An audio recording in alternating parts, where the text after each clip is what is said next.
Our speaker today is Reverend Dr. Janet Piedilato. She's a transpersonal psychologist, a complementary healthcare consultant. She's an ordained minister. She holds a doctorate in biology from New York University and a doctorate in transpersonal psychology from Sable Graduate School. She is an herbalist. She is working on several books at the minute, I have to say. And she holds a private practice as well in complementary therapies, which she resides at Temnos, the environmental sanctuary she co-founded with her husband, Ziggy. And it's always a delight to have her on our platform, so we welcome Janet this morning to the address. Good morning. Thank you for that, Janet. Good morning on this magnificent day. I think we had a great storm on Friday, so I'm sure we're all happy with that. As Reverend Janet said, I'm working on several texts, and what's interesting is I just completed a text 444 yesterday. As I said to Reverend Janet, I reflected 3 because that's the divine number of the divine feminine. But so be it, the universe had me finished, so that was good. The book was called, or is called, Entering the Temple Within. And my talk this morning is going to be about going forth by day. It's a beautiful day, it's magnificent, and actually that's the title of an ancient Egyptian text, which most of you know as the Book of the Dead.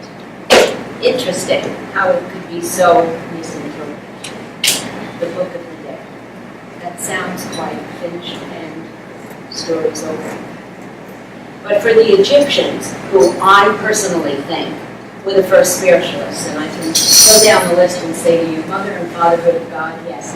Many people in studying ancient Egypt look at the gods and goddesses and completely don't understand how one god could be a goddess in some books and a god in the other, and the name seems to be changed invariably, because they believed in motherhood and fatherhood of the divine. They couldn't pin it down because they knew that the divine included both and neither. Well, brotherhood and sisterhood of mankind, absolutely. What most people don't know is that women's lib began in Egypt, not here. Many of the great pharaohs were females. Try to think of another civilization like ancient Greece at the same time, and I can't name one female queen, no less woman who rose to be king. And yet in Egypt, we can talk about Cleopatra, that most of you know. We can talk about Hatshepsut. We can talk about the fact that they believed in the equality. Definitely existed. When we move down communication of spirits, well, spiritualists of today, wake up. It didn't happen in the 1800s. It was back in Egypt. This is where you got it. They spoke every day to the other side.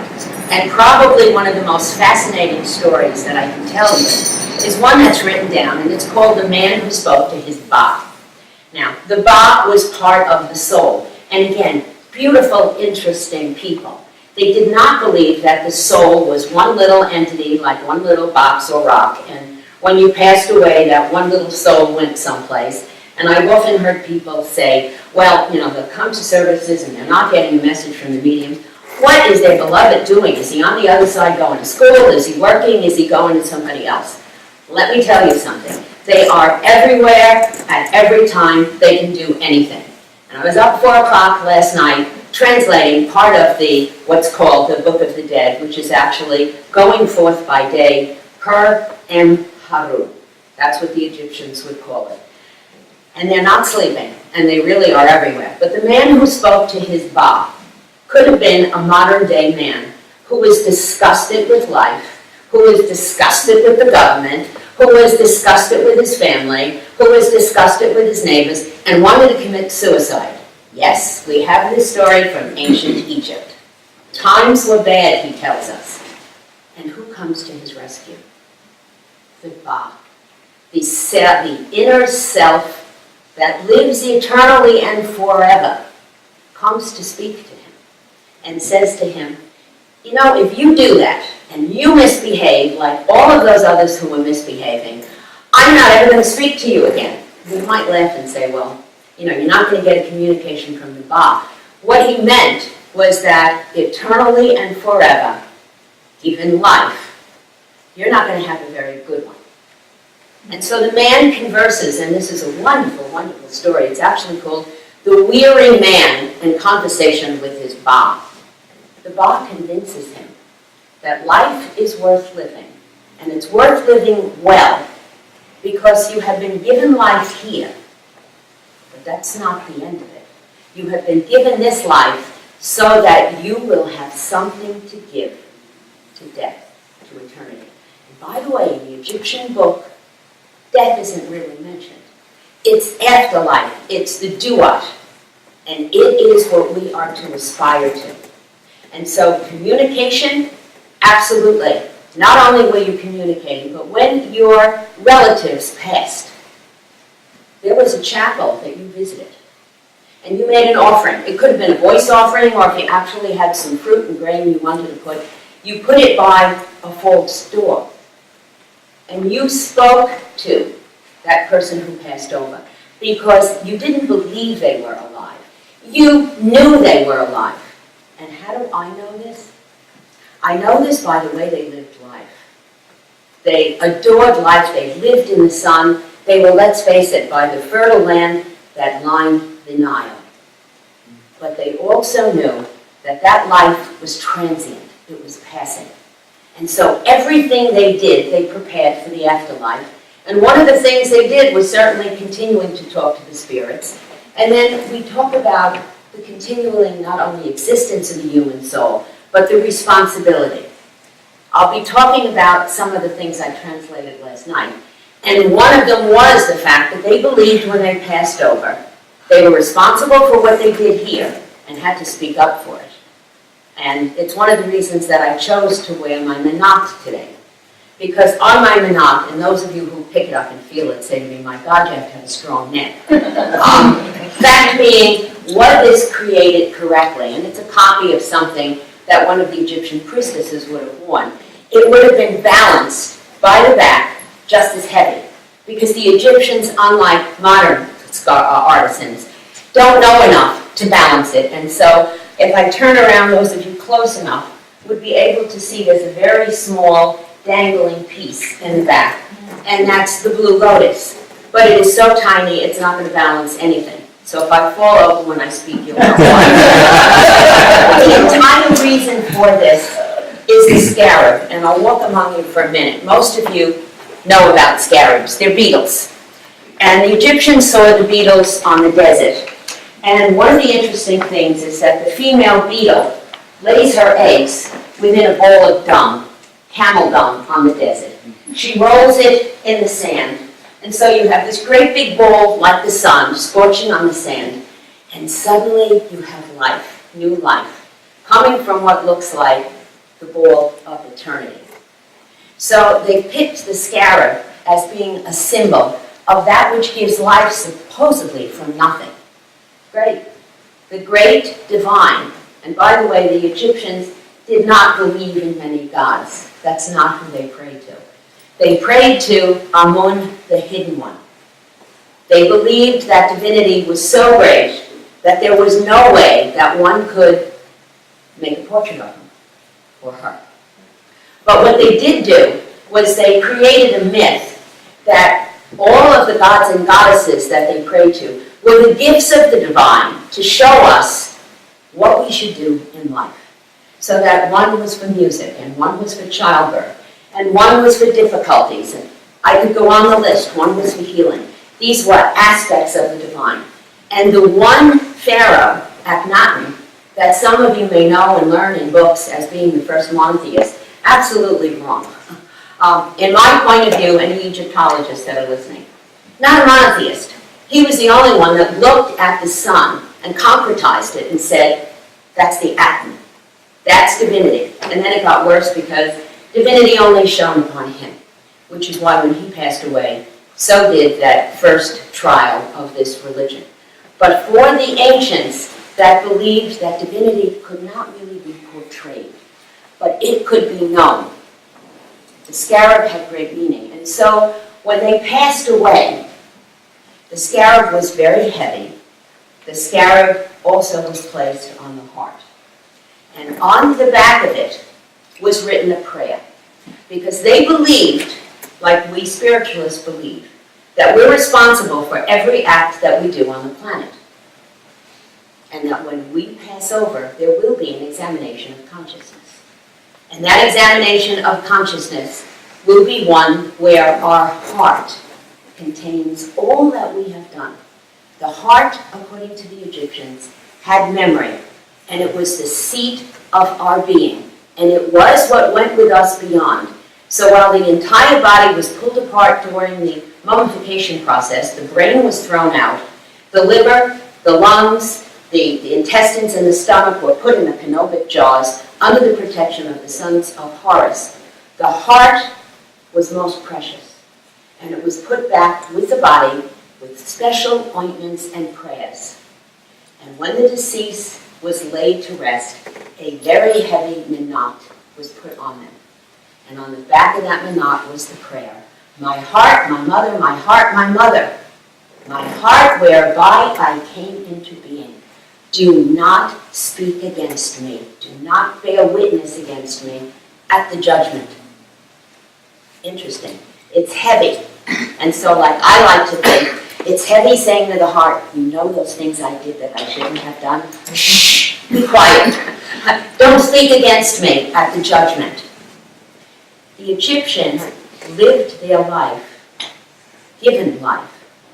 But the book of coming forth by day, every name that's written in there, your name, the cartouche of the king, is followed by a symbol of the Ankh, as well as a symbol that looks like a pyramid, and it means the Ankh, given life. It's followed by eternally and forever.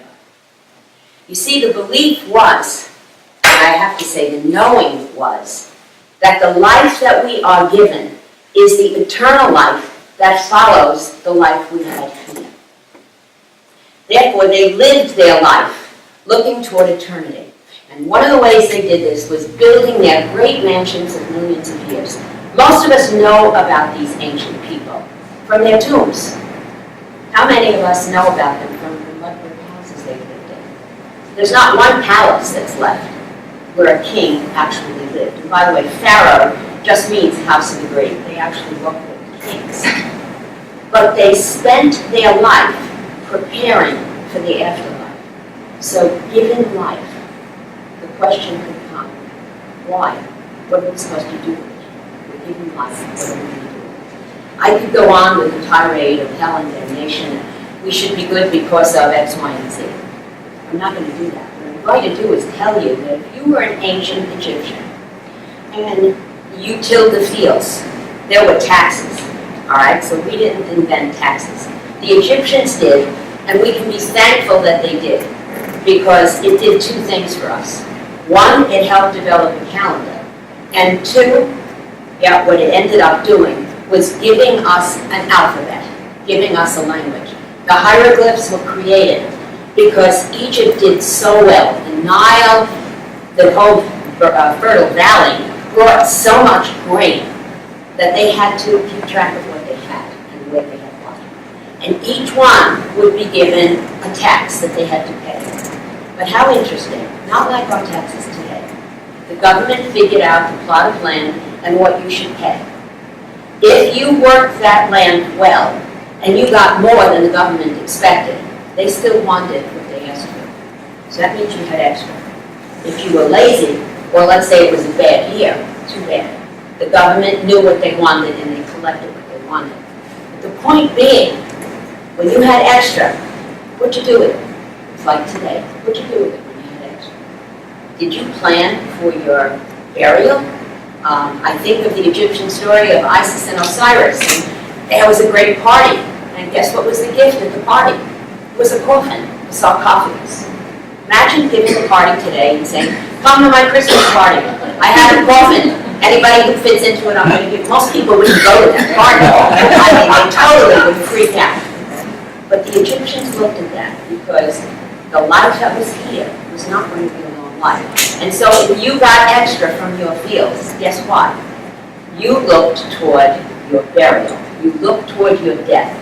Because even in the text, there's really not a word. There is a word for death. It's not used very often because death has that negative connotation of end. As spiritualists, we know that that's not true. But the Egyptians were spiritualists. They knew. And you know what? They put their money where their mouth was. They lived it. Quran. They were giving life. Why? That same Book of the Dead says, given life, that we have something to offer to death. What do we have to offer? What is it that we do in our life that makes us worthy? That's the real question. That's why life is lived. And to me, it's lived well if, in fact, we don't just believe that there's an afterlife. We know that that is what we are aiming toward. So whether there are storms in our life, whether the sky is blotted out with the sun not being able to be seen, there's always that small bit of light that shines, that shows us the way. And if we look toward this ancient people, and we see that they really knew. I translated last night at about 4 o'clock, so it's a bit rusty. But I would like you to hear what was written in the Per-Am Hebrew, in the Book of Coming into Life, by a man who passed. This is what was on the tomb. So this was his prayer. Hear my words. Music falls from my lips. Honey from the hive of heaven, which is the duat. My heart and the scroll of my life are sweet.